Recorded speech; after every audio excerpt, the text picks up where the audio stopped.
দেখো টিনা বাচ্চা চায় না, মানে এতদিন চাইতো না, তাহলে এখন চাইছে কেন বলো তো? রিভেঞ্জ, রিভেঞ্জ নেওয়ার জন্য। কার সাথে রিভেঞ্জ নেবে? আরে আমাদের বেচু মিত্তির, ওর সাথে রিভেঞ্জ নেওয়ার জন্যই টিনা বাচ্চা চাইছে। ঠিক আছে, এটা এক ক্রিয়েটারের কথা। আর এক ক্রিয়েটারের কথা যে শুধুমাত্র একে অপরের সঙ্গে কি বলবো, দেখানোর জন্য, দেখানদারির জন্য বাচ্চাকে তারা বখরা করছে, বখরা। হ্যাঁ, তো যাই হোক, তার মানে বক্তব্য হচ্ছে টিনা ভালোবেসে তার বাচ্চাকে কাছে চায় না, এটা একটা রিভেঞ্জ মেন্টালিটি, তার জন্য ও বাচ্চাকে কাছে চায়। তো এই ব্যাপারটা নিয়ে আমি কিছু কথা বলতে চাই, এবং পুরনো কিছু কল রেকর্ড পেলাম, শুনলাম ভিডিওতে, তারপর আমি কিছু বলতে চাই, সেই ব্যাপারেও কিছু বলতে চাই। এবং সবথেকে বড় কথা, আর একজনের ভিডিওতে সে দেখি বলছে যে ওই যে গাড়ি, আরও একটা গাড়ি গেছিল, হ্যাঁ, সেই গাড়িতে 3 জন ছিল, আর এই গাড়িতে যে সামনে বসেছিল সেটা ফোকলা টোকলা কেউ নয়, সেটা কোনো একজন ব্যক্তি, মানে যেই কাজে গিয়েছিল সেই ব্যক্তি। তার মানে বুঝতে পারছো তো, মানে এরা নিজেরাই নিজেদের কথা কাটছে। হ্যাঁ, বলছি কি করে, পুরোটা বলছি। তো চলো, welcome back to my channel. আশা করছি তোমরা সবাই খুব ভালো আছো, আর আমি তো ভালোই আছি। নতুন একটা ভিডিওর সাথে আমি রুনার লাইফস্টাইল থেকে। দেখো, একটা কথা বলি, আজকের যদি এতদিন ধরে কালকের পর্যন্ত ভিডিওস হলো কি, ফোকলা ছিল গাড়িতে, ফোকলাকে নিয়ে গেছিস, তাই মামা বাড়ি যেতে পারিসনি, তাই তুই পিসির বাড়ি যেতে পারিসনি, তাই ঠাম্মির সঙ্গে দেখা করতে পারিসনি, এটা পারিসনি, ওটা পারিসনি। কারণ কারণ কারণ কারণ সামনে, গাড়ির সামনে ফোকলা ছিল, আর ফোকলাকে কেউ সহ্য করতে পারে না, তাকে তুই দেখাতে চাইছিলিস না, তুই তাই জন্য যাসনি। প্রথম কথা হচ্ছে, তারা একটা অফিসিয়াল দরকারে কাজে গিয়েছিল, মানে টিনু সুন্দরী আর তার মা অফিসিয়াল কাজে একটা দরকারে গিয়েছিল, এবং সেখানে অনেক লোকজন ছিল যারা এইসব কাজকর্মের মধ্যে ওদের সাথে যুক্ত ছিল। তো সেই জায়গায় ওরা সেখানে গেছে একটা কাজে, গিয়ে তারা মাসির বাড়ি, মামার বাড়ি, পিসির বাড়ি ঘুরবে? হাস্যস্কর। তাহলে কেন সে কারোর বাড়ি যায়নি, এটা নিশ্চয়ই বুঝেছো। কারণ তাদের বাড়ি যদি যেতেই হয়, সেটা কোনো অন্য কারণে বা অন্য দিন যেতে পারে, অন্য পারপাসে। তো যখন আমি কোনো প্রসেসিংয়ে যাচ্ছি, কোনো আইনি প্রসেসে যাচ্ছি এবং কোনো কাজে যাচ্ছি, তো সেইখানে আমি গিয়ে এখন আত্মীয়তা করব? হাস্যস্কর। যাই হোক, এটা গেল 1 নম্বর। 2 নম্বর কথা হচ্ছে যে অনেকে বলছে যে তুই অদ্দূর গেলি, তারপর ছেলেটার কথাও মন কেমন করলো না। ছেলেটার কথা মন কেমন করেছে বলেই তো তাকে প্রসেসিং করা হচ্ছে, সব কিছু শো অফ করে হয় না। ঠিক আছে, আচ্ছা, এবার অনেকে বলছে যে টিনু বাচ্চা নিতে চায়নি। হ্যাঁ, প্রথম দিকে টিনু বাচ্চা নিতে চায়নি, এটা ঠিক কথা, আমিও জানি। তার কারণ হচ্ছে টিনু ভেবেছিল যে টিনু ইনসিকিওর জোনে আছে। কীরকম? টিনু নিজে কিচ্ছু ইনকাম করে না, টিনুর মা বাবার বাড়িতে তার জায়গা হবে, তাহলে সে বুঝেছিল যে তার যখন একটা পার্মানেন্ট শেল্টার আছে, মানে বাচ্চাটার যখন একটা পার্মানেন্ট শেল্টার আছে, এবং তার ঠাকুমা, দাদু এবং তার বাবা বাচ্চাটাকে ভালোবাসে, এটা কিন্তু বহুবার টিনা বলেছে, বহুবার। তাহলে যখন বাচ্চাটাকে তারা ভালোবাসে, তাহলে ওইখানে ও সিকিওর থাকবে।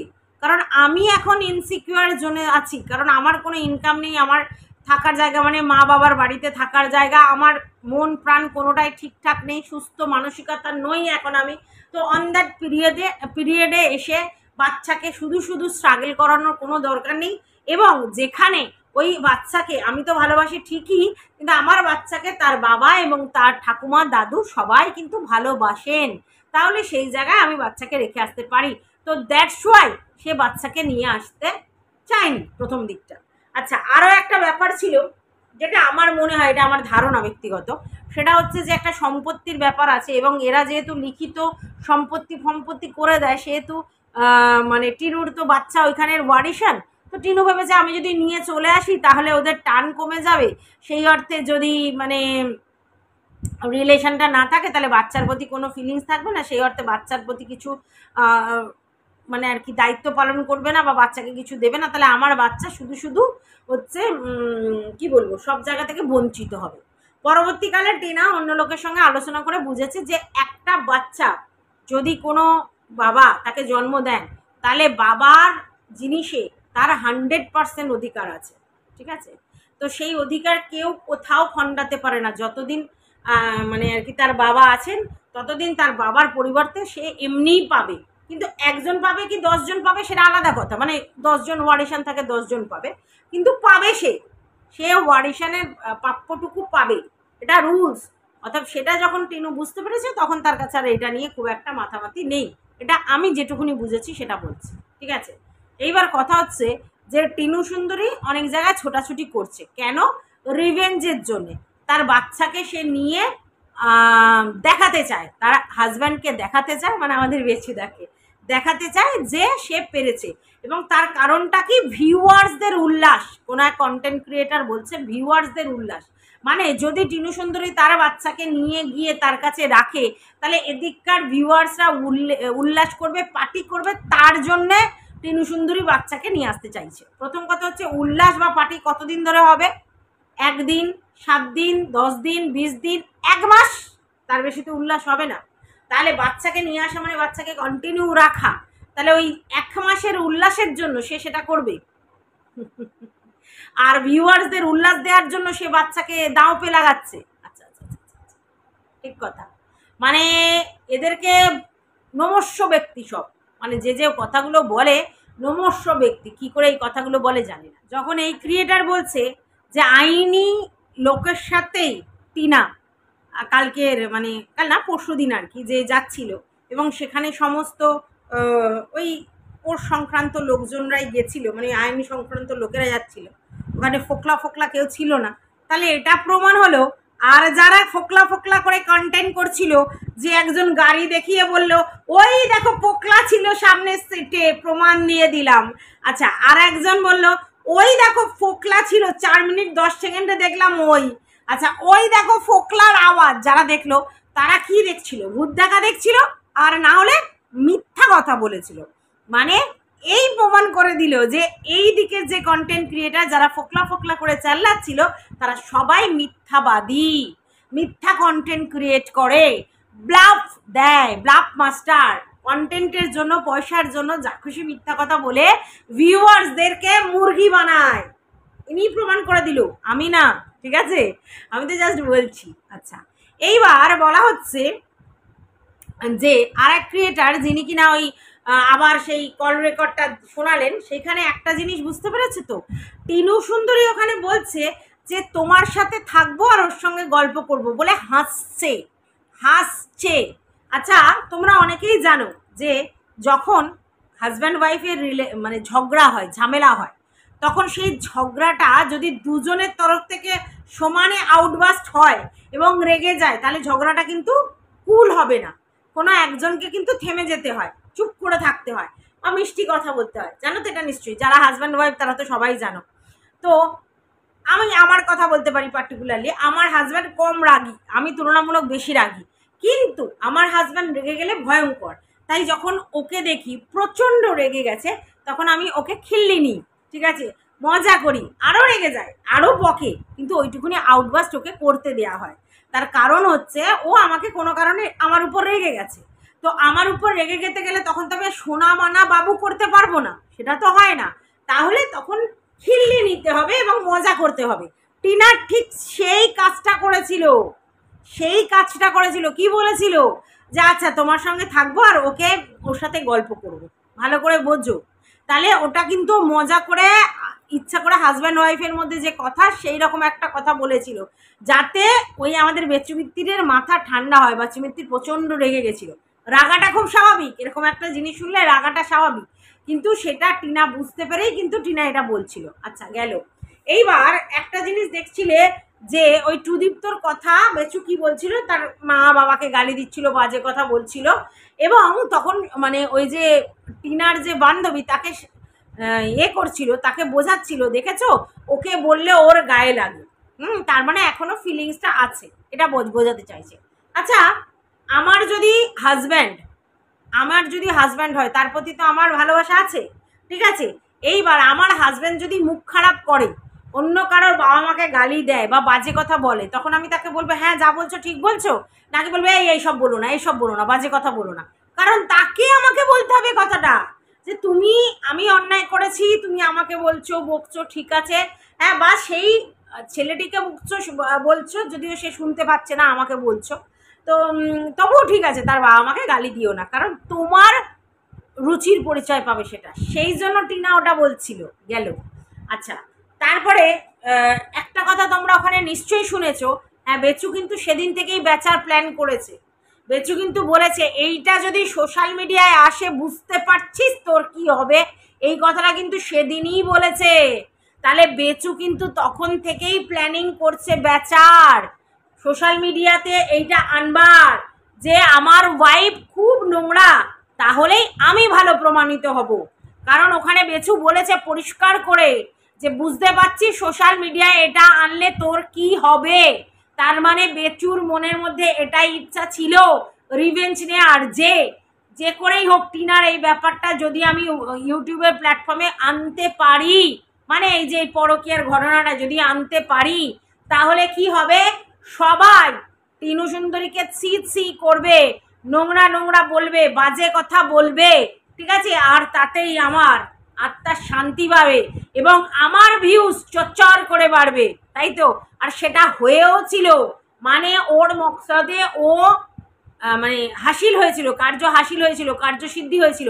কিন্তু কিন্তু সত্যিটা সামনে আসবে, আর সেটাই কি দেখা গেছিল, যে একটা সময় টিনুকে সবাই বাজে কথা বললেও দিনের পর দিন মানুষ কিন্তু বুঝতে পেরেছে, এবং যেই উদ্দেশ্য নিয়ে আমাদের বেচু বিক্রি করেছিল এই পরকীয়ার ব্যাপারটা, সেই উদ্দেশ্য সাকসেস হয়নি। প্রথম প্রথম হয়তো সবাই গিয়ে বেচুকেই সাপোর্ট করেছিল এবং বেচুর বউকে ছি ছি, মানে টিনু সুন্দরীকে ছি ছি করেছিল।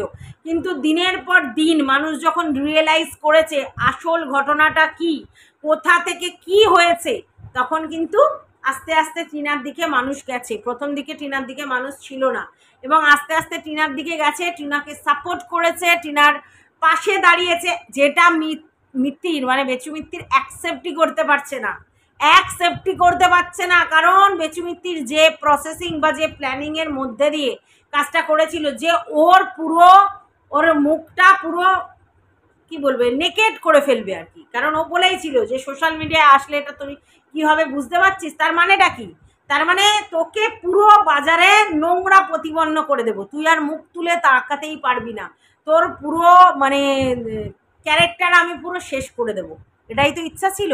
যদিও তখনও পর্যন্ত কিন্তু সুদীপ্তর সঙ্গে টিনা সুন্দরীর দেখা সাক্ষাৎ হয়নি, এবং টিনা সুন্দরীর সঙ্গে তার কিন্তু কোনো ফিজিক্যাল ব্যাপারগুলোও হয়নি, জাস্ট ফোনের মধ্যে কথোপকথন হচ্ছিল, এবং একটা নোংরা চ্যাট অবশ্যই সুদীপ্ত করেছিল, এবং সেখানে হাই হ্যালো বা সেখানে তোমার হচ্ছে সাপোর্ট করেছিল টিনা সুন্দরী, এতটুকু অন্যায় টিনা সুন্দরী করেছিল। কিন্তু পরকীয়া মানে রিয়েল পরকীয়া, যেটা বডি টাচ, সেটা কিন্তু হয়নি, বা এই ধরনের কোনো কথা মানে বাইরে গিয়ে দেখা, টাচ করা, এগুলো হয়নি। তাহলে রিয়েল পরকীয়া হয়নি, তারপরেও শুধু ভরা বাজারে টিনার চরিত্র নিলাম করেছে বেচু মিত্তির। এমনি এমনি তার নাম বেচু হয়নি, এরকম বেচু মিত্তির বেচেই বেচু মিত্তির নাম পেয়েছে। আর যেই উদ্দেশ্য বা যেই দূরভিসন্ধি তার ছিল, সেটা আজকের ডেটে আর সাকসেস হচ্ছে না। বহু লোক অরিজিনাল জিনিসটা বুঝতে পেরে টিনুর পাশেই দাঁড়িয়েছে, আর সেই জায়গায় আমাদের মিত্তিরের চচর পরপর করে ফাটছে, ঠিক আছে।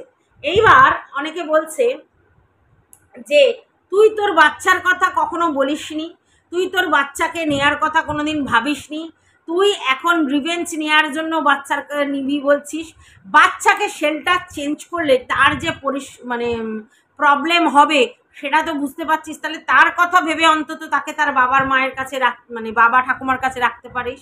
এক্স্যাক্টলি, বাচ্চার মেন্টাল সিচুয়েশনের কথা কেউ ভাবছে না। যদি ভাবতো তাহলে আজকের সব থেকে আগে ভাবার ছিল বেচু মিত্তিরের। বেচু মিত্তির আর যাই হোক এটা করতে পারতো যে আমার সাথে যাই হয়ে যাক বাচ্চাটাকে তার মায়ের সঙ্গে দেখা করতে দিই, বাচ্চার মায়ের সঙ্গে তাকে মিলতে দিই, বাচ্চার মাকে বাচ্চা মিস করছে, বাচ্চার জন্য বাচ্চাকে মিলতে দিই। বাচ্চার মায়ের কথা ভাবতে হবে না, গুলি মারো, তাকে আমি ত্যাগ করেছি, কিন্তু সে তো আমার বাচ্চার মা। কিন্তু মিত্তির কি করেছিল, মাথা থেকে ওর মায়ের নামটাই মুছে দিতে চেয়েছিল, আর তার জন্যই শর্ত দিয়েছিল যে বাচ্চাকে তুমি কোনোদিন দেখতে পাবে না, বাচ্চার কথা বলতে পারবে না, বাচ্চার সত্য তোমাকে লিখিত বলিত দিতে হবে। এই অন্যায় আবদার ডিভোর্সের শর্ত হিসেবে রেখেছিল। তাহলে যদি বাচ্চার মানসিক সন্তুলনের কথা কেউ ভেবে থাকে, তাহলে সেটা তো আগে করা উচিত ছিল যে আমার সঙ্গে যাই হয়ে যাক, কিন্তু বাচ্চাকে তার মায়ের কাছে দিতে যেতে হবে। তোমরা কি জানো গরুর যখন দুধ দোয়, তোমরা জানো এটা দেখেছো? আমি দেখেছি। বাচ্চা যখন বাছুর হয়, তো বাছুর কদিন দুধ খায়, সেই সময় সেই দুধ কেউ নেয় না, কিছুদিন পর মানে শুধুই বাচ্চা তখন খায়। তারপরে যাদের বাড়িতে গরু আছে তারা কি করে, বাচ্চাটাকে ওই দুধ খাওয়ায়। তারপরে গরুর কাছে বাচ্চাকে নিয়ে যায়। প্রথমেই কিন্তু গরু দুধ দেয় না। তুমি তার মাঠ ধরে টানলে গরু কিন্তু তোমাকে লাথি মারবে, দুধ দেবে না। কারণ তার একটা মেন্টাল ফিলিংসের ব্যাপার আছে, আমার বাচ্চাকে আমি দেখলে তবে দুধ দেব। তাহলে বাচ্চারও একটা ফিলিংস আছে, বাচ্চার মায়েরও একটা ফিলিংস আছে। মায়ের অটোমেটিক্যালি দুধ বেরোবে বাচ্চাকে দেখলে, যে আমার বাচ্চা খেতে এসেছে, তাই আমার দুধ আসবে। সেটা একটা ব্রেন থেকে মানে বলে আর কি, মানে গরুকে জানা ইনস্টিং, যে দেখো ফিলিংস এটা তৈরি, মানুষেরও যেমনি আছে গরুরও তেমনি আছে। তো তখনও বাচ্চা মানে বাছুর দুধ খাবে বলছে, মানে ও ফিল করতে পারছে, তখনও দুধটা মানে আর কি ওর এতে আসে। তো বাচ্চা তখন কি করে, লোকে প্রথম 2-4 বার বাছুরটাকে দিয়ে দুধটা টানায়, তারপরে বাছুরটাকে অন্য জায়গায় বেঁধে রেখে দুধটা ধুয়ে নেয়, তারপরে বাছুরকে ছেড়ে দেয় দুধ খাওয়ার জন্য। ভালো করে বোঝো ব্যাপারটা। তাহলে সেই জায়গায় এইখানেও যদি বাচ্চার মানসিক জায়গাটা বুঝতো, হ্যাঁ, বেচু মিত্তির, তাহলে বেচু মিত্তির এটা করতো, বাচ্চাটাকে তার মায়ের সঙ্গে দেখা করতে দিত, বাচ্চাটাকে তার মায়ের সঙ্গে মিলতে দিত। একেবারে তার মায়ের নাম মুছিয়ে দেবে, এটা কোনো মানে ভালো বাবার লক্ষণ নয়। তাহলে মানসিক জায়গা যদি নষ্ট করে থাকে, তাহলে বেচু মিত্তির আগে নষ্ট করেছে, তার মা না। তার মা আজকে নিয়ে যেতে চাইছে বলে তার মনে হচ্ছে সেই ক্রিয়েটারের, যে তার মা কিরম পাষাণ, বাচ্চাটার মনের কথা ভাবছে না। ওরা ভেবেছিল বাচ্চাটাকে যেদিনকে রেখে দিয়েছিল, মানে ও কোনোদিন বলেছিল যে ওই বাচ্চাটাকে একটু নিয়ে গিয়ে দেখা করিয়ে নিয়ে আসি তার মায়ের কাছ থেকে, বা এই ব্যাপারটা? কারণ টিনু সুন্দরী বহুবার বলেছে বাচ্চা তার মায়ের কাছেও থাকবে, তার বাবার কাছেও থাকবে, বাচ্চা তার মাও পাবে, তার বাবাও পাবে। কারণ সে জানে তার বাচ্চার জন্য তার বাবা মা দুজনকেই প্রয়োজন, ইনক্লুড তার ঠাকুমা দাদু। এটা কিন্তু সে বারবার স্বীকার করেছে, বলেছে। বেচু বলেছে ওর মা গেছে, গ্যা কামছে, অর্থাৎ মায়ের ছায়া পড়তে দেব না। এটা বাচ্চাটার এফেক্ট। আজকের অনেকেই বলছে যে বাচ্চার মনের মধ্যে প্রবলেম হবে। তাহলে আজকের বাচ্চাটার মনে এইটা প্রবলেম হয়নি, তাকে বলা হয়েছে যে তার মা এখানে আর নেই, তাহলে সেটা তার এফেক্ট পড়েনি। তাহলে তো জেনে শুনে তার ব্রেনটা এরাই বিষিয়ে দিয়েছে। সে এখন ছোট বলতে পারছে না, কিন্তু এরাই তো বিষিয়ে দিয়েছে। আশ্চর্য তো। তার মা বর্তমান আছে, তা সত্ত্বেও সেই কাজটা করেছে, জোর করে তার বাচ্চার থেকে, মায়ের থেকে তার বাচ্চাকে টেনে রেখে দিয়েছে। কেন? সে তো বলতে পারতো ঠিক আছে তুমি এইগুলো করছো, ওগুলোর দরকার নেই, বাচ্চা তোমার কাছে থাক, আমি মাঝে মধ্যে গিয়ে দেখে আসবো, ছুটি ছাটাতে আমি নিয়ে আসবো। এখানে লড়াইটা বেচু মিত্তির শুরু করেছে, টিনু সুন্দরী না। ভুল করছেন যারা বলছেন, ভুল করছেন। লড়াইটা বেচু মিত্তির শুরু করেছে, বাচ্চা দেব না, ঠিক আছে, আর বাচ্চা মানুষ করব আমি, বাচ্চার মায়ের নাম ভুলিয়ে দেব। তা কেন ছেড়ে দেবে মা? আর এটা আপনারা কেন ভুলে যাচ্ছেন? আজকের 1 বছর তার বাবার কাছে আছে, মায়ের কাছে নেই। বাবা তাকে লালন পালন করছে, ঠাকুমা করছে, খুব ভালো কথা। আচ্ছা, তাহলে এই 3 বছর ধরে কে লালন পালন করেছিল? তার মা করেনি? তাহলে মায়ের ব্যাপারটা যদি 1 বছরে তার মিস হয়ে যেতে পারে, বা তার মনের মধ্যে হয়ে যেতে পারে, তাহলে টিনার কাছে গেলেও এই যে 1 বছর এই জায়গায় ছিল, সেটাও মিস হয়ে যাবে। যদি না টিনা আবার মাঝে মধ্যে এখানে নিয়ে আসার কথা বলে, তাহলে তো মিস হয়ে যাবে। তার কারণ শিশু মনের থেকে এইসব স্মৃতিগুলো আস্তে আস্তে লুজ হতে থাকে, ঢিলে হতে থাকে, এবং শিশু মন থেকে এগুলো চলে যায়। কারণ এখনো ওর 5 বছর হয়নি। 5 বছরের পর তবু ব্যাপার, 5 বছরের আগের জিনিস খুব একটা কিছুই মনে থাকে না। বোঝাতে পেরেছি নিশ্চয়ই? তাহলে মিথ্যা অ্যালিগেশন দিয়ে লাভ নেই। আচ্ছা, এইবার আশ্চর্য লাগে, যখন বাচ্চাটাকে নিতে চায়নি টিনু, মানে নিয়ে যায়নি, তখন বলেছিল কি মা রে ভাই তোর বাচ্চার প্রতি টানই নেই, বাচ্চার কথা বলিসই না, বাচ্চা নেওয়ার কথা বলিসই না। আজকে যখন নেওয়ার কথা বলছে তখন বলছে তুই ওর উপর রিভেঞ্জ নেওয়ার জন্য নিচ্ছিস। তোরা কি চাস বলতো, কি চাস তোরা, হ্যাঁ কি চাস? আচ্ছা, কিছু লোক তো খুব চিন্তিত, খুব টেনশনে পড়ে গেছে বাচ্চার কথা, বাচ্চা কি করছে, টিনু প্রচণ্ড চেষ্টা করছে, এই করছে সেই করছে, হ্যাঁ। তারপরে কেউ কেউ মিত্তিরকে, বেচু মিত্তিরকে বলছে তুমি শত্রুপক্ষকে দুর্বল ভেবো না। কে কার শত্রু? এখানে কেউ কারো শত্রু না, কেউ কারো শত্রু না। এই কিছু কন্ট্রোভার্সি ক্রিয়েটার এই শত্রুতাটা ঢুকিয়ে দিচ্ছে। শত্রু আবার কিসের? অসহ্য। তো যাই হোক করছে, তাই তুমি ওকে দুর্বল ভেবো না, তুমি কিছু প্রসেসিং করো, তুমি এই করো, তুমি সেই করো, হ্যানা তানা অনেক বুদ্ধি দিচ্ছে। আমার মনে হয় যে আমাদের বেচু যাদের বুদ্ধি নেওয়ার তাদেরটাই নেবে, যাদের বুদ্ধি নেওয়ার নয় তাদেরটা নেবে না। অর্থাৎ বেকার চেল্লিয়ে লাভ নেই। যাই হোক, এইবার ব্যাপারটা হচ্ছে যে অনেকে বলছে যে টিনু অনেক আগেই বাচ্চা পেয়ে যেত যদি ঠিক প্রসেসিং করতো, তাহলে ও এই ভুল প্রসেসিং করেছে, এই করেছে। এই দেখো, যখন এই বাচ্চার ব্যাপার হয় না তখন এক একজন এক এক রকমভাবে চালনা করে, আর তখন অনেকেই পাজেল হয়ে যায়। তো টিনুও সেটা পাজেল হয়ে গেছিল, তবে আশা রাখি এখন আর পাজেল হবে না, এবার ও ঠিক প্রসেসেই এগোচ্ছে, এটা আশা রাখি। বলতে পারছি না, কারণ এই দুনিয়ায় না সবাই স্বার্থপর, যে যার নিজের প্রফিটের জন্য কাজকর্ম করে, ঠিক আছে। এবার কে কোন স্বার্থে মানুষকে ইউজ করছে সেটা তো আমরা জানি না, কে কীভাবে ইউজ করছে। পয়সার জন্য মানুষ অনেক কিছু করতে পারে, অতএব কাউকে একদম ব্লাইন্ডলি ভালোবাসা বা সাপোর্ট করা উচিত না আমি মনে করি। মানে যে এ আমায় সব করে দেবে, কেন করে দেবে? টাকার ব্যাপার, টাকার ব্যাপারটা হয়। তো যাই হোক, এখন আমি জানি না প্রসেসিং কি চলছে, কি হবে না হবে, যা হবে ভালোই হবে, যা হবে ভালোর জন্যই হচ্ছে এটা মনে করি। তবে হ্যাঁ, যতটা দুর্বল মনে করা হয়েছিল আমাদের টিনু সুন্দরীকে, ততটা দুর্বল কিন্তু টিনু সুন্দরী নেই, এবং টিনু সুন্দরী কিন্তু আস্তে আস্তে সারভাইভ করছে, নিজের সমস্ত জায়গাগুলো সারভাইভ করছে, এবং এটাই দরকার। তো এটুকুই বলার ছিল। নিজেরাই নিজেদের কন্ট্রাডিক্ট করছে, মানে এই কন্ট্রোভার্সি ক্রিয়েটাররা একবার এক এক কথা বলছে, এবং সেই কথাগুলোর একবার এক একটা জেনে বলছে, এবং একটা কন্ট্রোভার্সি ক্রিয়েটার আর একটা কন্ট্রোভার্সি ক্রিয়েটারকে অ্যাকচুয়ালি ভুল প্রমাণ করে দিচ্ছে, তাহলে আমাদের কাজটা অনেক সোজা হয়ে যাচ্ছে। তো এটুকুই বলার ছিল। ভিডিওটার মধ্যে ভালো লাগলে অবশ্যই লাইক কমেন্ট শেয়ার করে পাশে থাকবে, সাবস্ক্রাইব করবে, কিছু বলার থাকলে কমেন্ট বক্সে জানাবে। টাটা।